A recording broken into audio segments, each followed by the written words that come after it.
네, 반갑습니다. 10월 24일 화요일 마감 시황입니다. 자, 시장이 잘 올라서 끝났습니다. 기대감이 반영이 되면서 상승 마감을 했는데요. 자, 그동안 계속해서 우리가 주목을 해야 된다고 생각했었던 바로 그거. 네, 중동 지역 리스크가 크게 완화되는 모습이죠. 자, 미국이 일단은 중재에 나서는 모습이기도 하고요. 자, 하마스가 일단 이런 요구를 했습니다. 폭격을 멈추면 인질을 풀어주겠다. 그래서 휴전 양상으로 들어갈 수 있는 상황이 좀 됐죠. 물론 이제 미국이라든지 이스라엘 입장에서는 인질을 먼저 풀어줘라. 뭐 이렇게 얘기가 나오고 있기도 하고요. 이스라엘 입장에서는 때려 부셔야 된다. 이렇게 나올 수도 있겠습니다만, 지금 전체적으로 봐서는 이게 확전될 가능성이 많이 줄어들고 있다는 것이 중요한 포인트가 될 것 같습니다. 여기다가 지금 푸틴 대통령의 그런 심정지? 네, 그런 얘기들도 같이 나오고 있죠. 지금 사실 확인이 아직 안 됐지만은, 이런 것들 전체적으로 이제 시장에게 긍정적인 요소가 좀 있었다고 판단하시면 될 것 같고요. 미국의 국채금리가 또 내려갈 수 있다라면 가능성들이 계속해서 열릴 것 같습니다. 거기다 기업들의 실적 발표도 좋게 나오게 된다면 또 더 좋은 일들이 생길 수가 있겠죠. 자, 그러다 보니까 이제 전체적으로 좋은 분위기가 형성되는 모습이었고요. 시총 상위 종목들 대부분이 상승세를 보여줬습니다. 하지만 수급은 코스닥에만 좀 집중되는 모습이라서 외국인들의 매수가 코스피 쪽으로 조금 더 들어와줬으면 어땠을까라는 생각이 조금 아쉬움으로 남긴 했습니다. 자, 반면에 개별주들은 이제 시총 상위주들이 올라가면은 변동성을 좀 확대할 수밖에 없겠죠. 좀 떨어지는 형태의 모습들, 테마주들 이런 위주로 좀 변동성이 나타났다 이렇게 생각하시면 될 것 같습니다. 차트 보도록 할게요. 종합주가지수 내용 보시면은요, 이런 모양 너무 좋습니다. 왜냐면 아래쪽 꼬리도 길죠? 그 다음에 위쪽으로 올라오면서 양봉이 만들어졌잖아요. 보통은 이런 상황에서는 추가 상승이 나타나기가 쉽습니다. 그래서 내일 정도는 2400을 돌파하는 모습으로 가지 않겠는가 판단이 좀 되기도 하고요. 굉장히 강하게 상승 마감을 했고요. 재료가 또 아주 좋은 흐름이죠. 그 다음에 지금 보시면은 과매도 시점에서 나타나는 반등이기 때문에 추가 상승 충분히 나올 것 같아요. 2400포인트 돌파 만들어지게 된다면 분명하게 생각할 수 있는 부분들은 무엇이냐, 금융투자를 비롯한 매수가 유입될 가능성이 매우 높다는 얘기죠. 지금 같은 경우에 이제 코스닥 쪽으로 많이 들어왔다고 하더라도 전체적인 분위기는 좀 이제 시총 상위를 위주로 한 그런 상승 흐름으로 연결될 가능성이 매우 높다고 보시면 되겠습니다. 자, 분봉 상황 보셔도요, 네, 주가가 이제 지지라인대 넘어서서 크게 상승하는 모습이죠. 밑으로 꺾이지도 않았습니다.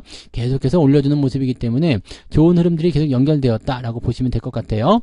코스닥 같은 경우는 더 많이 올랐어요. 2.7%나 올라갔고요. 굉장히 강한 상승입니다. 2차 전지가 마이너스권으로 쿡 떨어졌다가 다시 올려놓은 모습이었기 때문에 상승폭이 상당했을 것으로 판단되기도 하죠. 자, 이런 부분들 긍정적으로 받아들일 수가 있겠습니다. 자, 수급동에 한번 보도록 할게요. 수급 보시면은요, 자, 지금 기관 쪽에서는 순매수 들어온 걸 보이지만, 금융투자가 매도를 줄이긴 했어도, 그렇게까지 크게 줄이지 못했습니다. 마이너스권으로 접근이 되어 있고요. 대신에 투신이라든지 연기금, 또는 기타 법인 쪽에서 매수가 많이 들어와줘서, 결국에는 기관 쪽 움직임은 코스피에서 350억 순매수로 잡혀 있습니다. 반면 외국인들은 막판에 매도를 조금 더 확장하는 모습이었어요. 그래서 1,500억 정도 순매도가 나타났고요. 자, 이 물량들은 어디로 갔을까? 코스닥 쪽으로 갔겠죠. 위쪽으로 매수가 쭉 들어가면서, 특히 금융투자가 코스닥 쪽에 강한 매수세를 실어줬다는 부분이 중요한 포인트가 되겠습니다. 전체적으로 반등할 수 있는 어떤 포인트들을 많이 가지고 있었기 때문에 이렇게 수급이 들어오면서 주가를 조금만 건드려줘도 위쪽으로 확 밀려 올라간다는 거 생각해 볼 필요가 있겠죠. 자, 그렇게 따지고 보면은 이제 오전 동안에 주가가 변동성을 보이는 시점에서 반대 매매가 막 쏟아졌을 테고요. 그 물량을 받아가지고 올렸을 것이다라고 우리가 해석을 할 수 있는 부분이 좀 되겠습니다. 시총 상위 종목들 볼게요. 오늘은 다 풀고 쭉쭉합니다. 네, 삼성전자가 0.15 플러스 마감했고요. 하이닉스 2% 넘게 상승 마감했습니다. 12만 6,800원까지 올라가면서 마무리됐고요. 이제 지지선 통과하면서 반등으로 갈 수 있는 가능성이 열렸다 보시면 되겠죠. 자, 주목할 것은 이제 셀트리온과 삼성바이오로직스라는 이 바이오 종목군들도 반등세를 보였다는 거고요.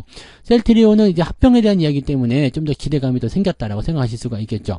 네이버도 오늘 4.8%나 올라오면서 바닥권 탈출하는 모습이 보여지고 있고요. 배터리 같은 경우는 LG에너지솔루션 반등 포인트 있고요. 그 다음에 포스코 홀딩스도 오늘 4.6%대 대체적으로 좀 잘 올라오는 모습이었어요. 그래서 배터리 쪽도 이제 뭔가 많이 떨어진 부분에 대한 어떤 반반 매수 이런 게 들어오고 있다 판단하시면 되겠는데, 자동차 쪽이 조금 약했죠. 네, 현대차가 마이너스 1.4%, 기아차 마이너스 1% 나와 있는데 뭐야 이거 왜 이러는 거예요?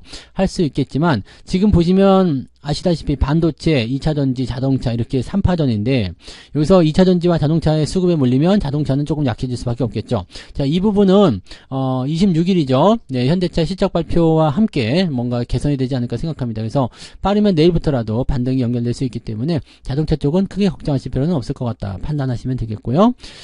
카카오도 오늘은 조금 올라왔어요. 4%대 반등.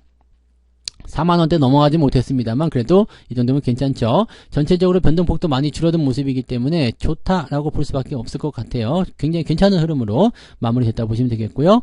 코스닥 넘어가시면 에코프로비엠, 에코프로 전부 다 이제 마이너스에서 플러스로 올라왔습니다. 아주 그냥 뭐 무서운 상황에서 위로 올라왔기 때문에 기대감이 좀 생겼고요. 대신에 이제 조심해야 되는 것은 단기적 반등 이후에 주가가 또다시 변동성을 보이게 될 수 있다는 얘기죠. 그러니까 그런 부분들 생각하셔야 되겠고요. 셀트리온 헬스케어, 그 다음에 셀트리온 제약, 둘 다, 강하게 상승 흐름하면서 마무리됐고요. 반도체 쪽에서 장비 쪽, HPSP도 오늘 5% 상승하면서 좋은 흐름들 계속 이어갔습니다. 관심있게 볼 것들은 이제 JYP 엔터라든지 이런 엔터주들 또는 바이오 이런 쪽으로 잘 올라갔고요. LNF는 상승폭이 조금 약한 것 같기는 한데, 일단은 2차전지 쪽에서 반등세가 계속 뭐 단기적으로나마 더 연결된다라면 추가 상승을 통해서 단기 상승의 포인트를 만들 수도 있을 것 같긴 합니다. 자, 이런 부분들 관심 있게 좀 지켜볼 필요가 있겠죠. 자, 그 다음에 뒤로 넘어가시면은요, 대체적인 종목들이 다 올라왔습니다. 다 올라왔기 때문에 오늘 코스닥 시장이 굉장히 강하게 상승할 수밖에 없다 보시면 되겠고요. 위메이드, 하나마이크론 이런 종목도 아주 뭐 강세가 아주 크게 나타났다는 거 생각하실 필요가 있겠습니다. 오늘은 뭐 그렇게까지 나쁘게 생각할 건 없을 것 같아요. 네, 그래서 전반적으로 다들 잘 올라왔다 이렇게 판단해 주시면 될 것 같고요. 오늘 그러면은 그 등락 현황에서 상승 종목이 많이 늘어났겠죠. 자, 코스닥 좀 먼저 보시면은요, 1330개 종목이 오늘 상승이네요. 와, 아침에 대비해서 엄청나게 올라온 거예요. 하락 종목은 238개. 오늘은 거의 다 올랐다고 보시면 되겠죠.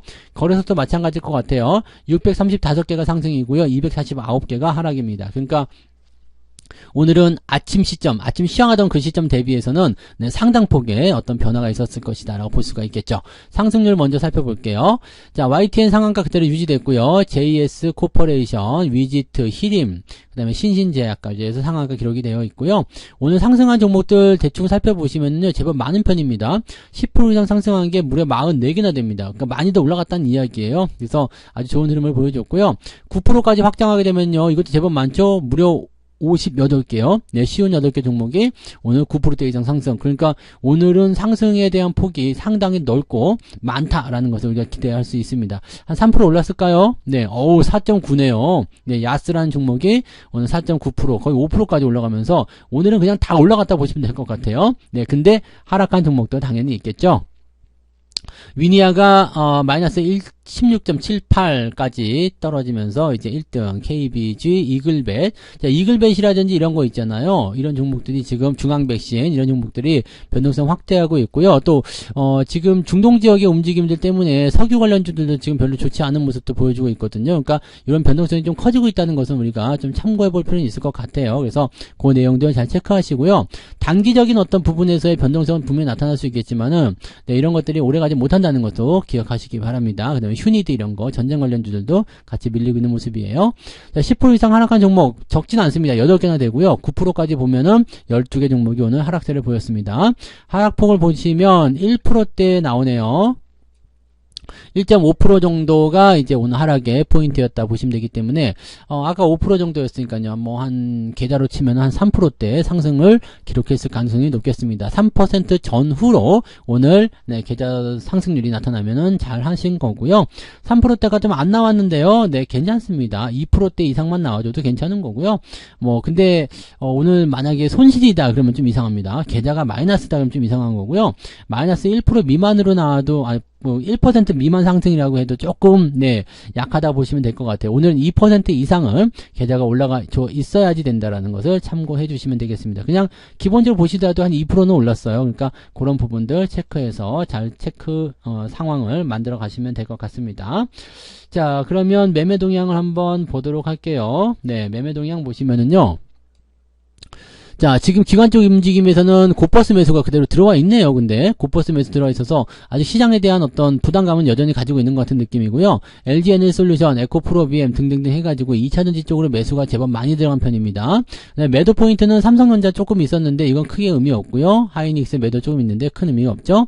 자, 유한양행, 레버리지 이렇게 매도가 있는데 매도 규모는 그렇게 크지 않습니다. 그래서 매도에 대한 부분은 별로 없고요. 유한양행도 조금 올라오긴 했습니다만 조금 불안한 감이 좀 있는 것 같은데요. 요거는 기관들 매도가 또 계속 연결이 된다라면 부담감이 또 커질 수도 있습니다. 다만 단기적으로 많이 떨어졌기 때문에 반등 포인트가 나올 수도 있긴 한데 이런 부분들은 반등이 제대로 나오기 전까지는 대응하기가 좀 어려울 수도 있다는 걸 참고하셔야 될 것 같습니다.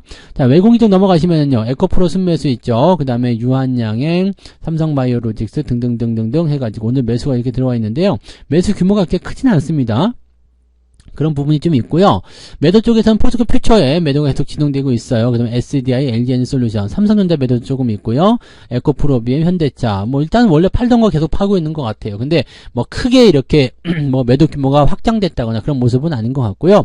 포스코 퓨처엠에 대한 매도가 조금 더 커져 있다. 이 정도만 보시면 될 것 같습니다. 그래서 실질적으로는 전반적인 부분에서 뭐 시장의 주도주 역할을 하는 것들에게 개입을 많이 한 것 같지는 않고요. 그냥 일시적인 어떤 부분들에서의 어떤 매도라든지 그런 것들이 좀 있는 것 같고, 그 다음에 매도 포인트에서도 그 규모가 크지 않기 때문에 시장 자체가 가지고 있는 부담감들은 크지 않다라고 보시면 될 것 같습니다. 자, 일단은 오늘 바닥을 잡아주게 된다라면 또 2차전지의 어떤 큰 폭의 하락 이런 것들이 좀 제어가 좀 된다라면 분위기적인 내용에서는 상당히 또 연속적인 상승을 이끌어낼 수 있는 가능성이 높아졌다고 볼 수가 있을 것 같아요. 그래서 그동안 또 잘 버티신 분들이 또 보답을 받을 수 있는 상황이 되지 않을까 생각되고요. 일단 기본적으로 이번 주 안에 2450을 넘겨주면 아주 좋고요. 2400 정도는 당연히 넘어갈 것 같습니다. 그래서 지금 이제 실적 기대감이 주 후반으로 가면서 더 많이 나타나거든요. 그렇기 때문에 지금 상황에서는 이제 좋은 호재성 재료가 미국 쪽에서 한 번만 더 터져주거나 뭐 중동 지역 문제가 해결이 된다거나 이렇게 된다라면은 주가가 빠른 속도로 회복을 해주면서 상승을 보여주게 될 겁니다. 2500까지도 노려볼 필요는 있겠습니다만 2500까지는 지금은 약간 욕심스럽고요. 이번 주 정도 뭐 다음 주까지 해서 이번 달 안에 2500 도달한다 이렇게 되면은 가능성이 있을 수 있어요. 그래서 그런 부분들까지도 같이 체크해 보시면 될 것 같고요. 아직까지는 양봉 하나이기 때문에 완벽하게 돌아섰다 볼 수 없겠습니다만 분위기는 많이 넘어왔습니다. 그러니까 그런 것에 대한 어떤 기대감들은 가지고 대응하시면 좋을 것 같습니다. 자, 모처럼 즐거운 마무리가 된 것 같은데요. 내일까지 쭉 이어지기를 기대해 보고요. 저는 내일 아침 시황에서 다시 오도록 하겠습니다. 오늘도 고생 많으셨어요. 고맙습니다. 본 방송에서 제공되는 모든 정보는 투자 판단의 참고 자료이며 투자의 최종 책임은 본 방송을 이용하는 본인에게 있습니다.